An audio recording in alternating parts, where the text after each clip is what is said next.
Terima kasih ini para pemateri yang sangat luar biasa. Sekali lagi aplaus untuk ketiga pemateri kita. Kita doakan bersama beliau-beliau ini menjadi semakin luar biasa, ilmunya berkah dan rezekinya semakin melimpah, juga menular ke kita semua ya. Amin. Amin. Baik, sesi selanjutnya kita batasi, mohon maaf satu pertanyaan saja ya. Nah, untuk teman-teman para santri yang ingin bertanya nanti bisa menuliskan pertanyaannya, dititipkan ke panitia untuk langsung diserahkan ke para pemateri. Satu pertanyaan saja, mangga. Saya kasih hadiah. Yang mau bertanya ke depan, mangga. Satu saja ya. Sok pahela-hela. Mangga. Ayo. Cepat sok. Dibaca. Sini aja.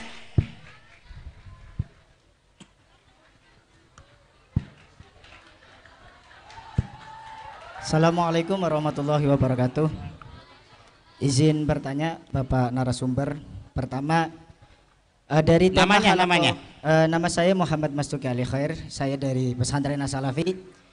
Sebetulnya saya juga selaku pelaku bisnis. Di umur 14 tahun saya pernah jualan minyak wangi di lingkungan As-Salafi. Dan bahkan kalau kita melihat agak sejarah di As-Salafi bisa mengenalkan brand-brand seperti sarung Atlas Jaguar, BHS, itu sebetulnya saya dan rekan-rekan itu yang mengenalkan pertama di pesantren As-Salafi sebagai santri bisa menggunakan fashion yang keren gitu Pak. Nah, pertanyaannya pertama terkait pesantren sebagai motor ekonomi 5.0. Nah, itu kan ada beberapa kelemahan tadi Pak. Salah satunya dalam syarat penyediaan barang dan jasa itu kan ada NIB dan NPWP. Cuma sekarang ya kan, kemudian di materi tadi kan ada namanya komoditas barangnya. Sekarang santri setelah lulus dari pesantren buru-buru punya komoditas, jaringan pun nggak punya, bahkan HP pun kita tidak memegang Pak, kecuali yang sudah legal. Makanya mohon Abah Yai barangkali nanti bisa difasilitasi, nanti ada pelatihan monitoring terkait bisnis di era digital ini. Nah, dari hal-hal itu, kemudian dari Bapak Teguh juga mengatakan ada beberapa potensi ketidaksuksesan santri itu. Pertama, kurangnya ilmu pengetahuan. Di sini kita semuanya memang betul Pak, ilmu pengetahuan terkait bisnis itu minim. Yang kedua, pengalaman. Tapi sekarang pengalaman itu kita banyak Pak, pengalaman-pengalaman di era berbasis di pesantren. Cuma yang terakhir yang menurut saya belum ada itu terkait monitoring Pak. Jadi monitoring di pesantren ini belum ada. Rata-rata mereka punya mindset bisnis, mereka punya pengetahuan bisnis. Bahkan saya pas setiap minggu saya nonton channelnya SB30, foundernya saya lupa itu siapa. Cuma beliau founder terkait mindset bisnis. Nah, saya nonton itu. Jadi pertanyaan saya adalah bagaimana dari LPNU ini bisa membangun, bukan hanya memberikan ilmu pengetahuan, bukan hanya memberikan mindset, tapi bisa ada monitoring bagi para pesantren, alumni-alumni pesantren bisa menjadi penerus-penerus pembisnis. Mungkin itu Pak, cukup. Hatur nuhun. Mangga ke para pemateri, ini hadiahnya ambil. 2. Ada pertanyaan lagi 2. Mangga kepada para pemateri untuk bisa memberikan jawaban terbaiknya. Mangga. Ya, luar biasa ya tadi pertanyaannya. Layak dapat hadiah tadi. Tadi sepertinya pertanyaan pertama ke pesantren. Tapi prinsipnya gini ya, teman-teman, kalau menurut saya segala sesuatu itu mulai aja dulu begitu ya. Artinya kita tidak dari cerita-cerita kan juga bertahap dulu tadi ya. Jangan lompat begitu ya, tinggi, nanti kalau katanya kalau langsung tinggi jatuhnya lumayan gitu ya. Jadi teman-teman di marketplace sendiri kan ada leveling. Yang pertama katanya dropshipper aja dulu. Jadi nggak perlu punya komoditas, orang lain yang jualan begitu ya. Kita hanya meneruskan meresonansi apa yang dijual orang, kemudian kita tayangkan sendiri karena bisa jadi nyangkutnya lewat kita. Itulah keberuntungan, tidak selalu harus ke yang punya produk. Jadi kita bisa copy paste semua, nah itu dropship. Level berikutnya adalah retailer. Ya sudah, kita bukan jadi dropshipper, tetapi kita juga beli dulu, kemudian nanti jual gitu ya. Nah, lalu berikutnya bisa produksi. Produksi itu juga ada levelnya, ada maklun dulu sampai bikin usaha. Jadi teman-teman, percayalah bahwa yang tadi dimaksud komoditas itu bukan selalu kita harus produksi. Tetapi kita bisa menjual komoditas yang sudah dijual oleh orang lain. Di katalog juga begitu. Jadi sama, di pengadaan barang jasa pemerintah kita tidak hanya memberi kesempatan kepada produsen, tetapi juga pada pedagang di setiap level silahkan. Jadi intinya silahkan bertahap.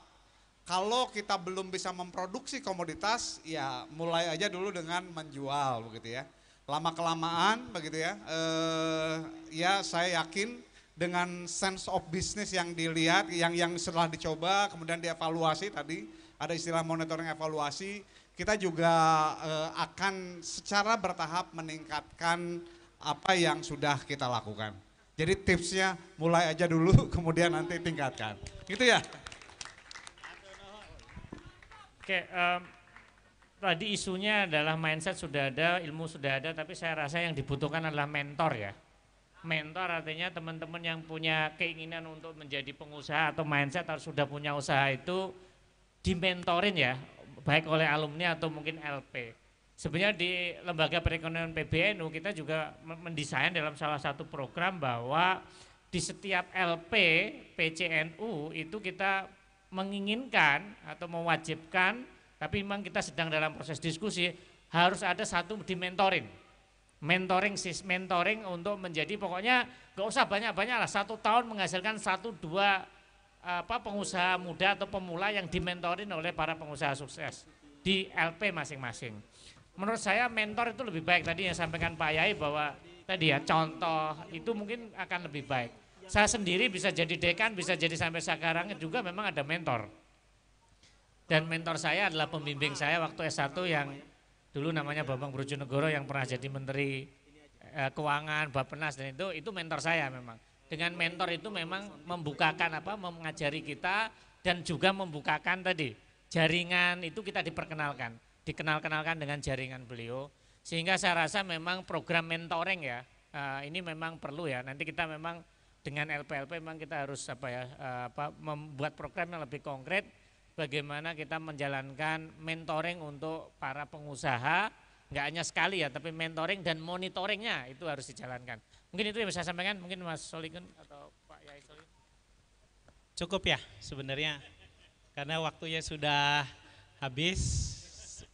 Ya nanti saya hanya pesan kalau alumni nggak usah minder, gitu aja. Pesan saya nggak usah minder, insya Allah tadi sudah bisnis pakai sarung, santri itu harus pakai BAS mahal ya. Ya, bukan penampilan, tapi kita harus kerja keras. Tadi Pak Teguh bilang kita harus kerja keras. Kalau kita nggak kerja keras, hanya mimpi ya, hanya dapatnya mimpi saja gitu. Hasilnya tidak terwujud. Mungkin itu aja dari saya. Terima kasih. Wah, terima kasih. Mudah-mudahan cukup puas ya. Nanti itu ada Monep, kita monitoring evaluasi terkait ini. Terima kasih kami haturkan kepada Bapak Patria, kemudian Pak Kiai Teguh dan Pak Kiai Dr. Solihin.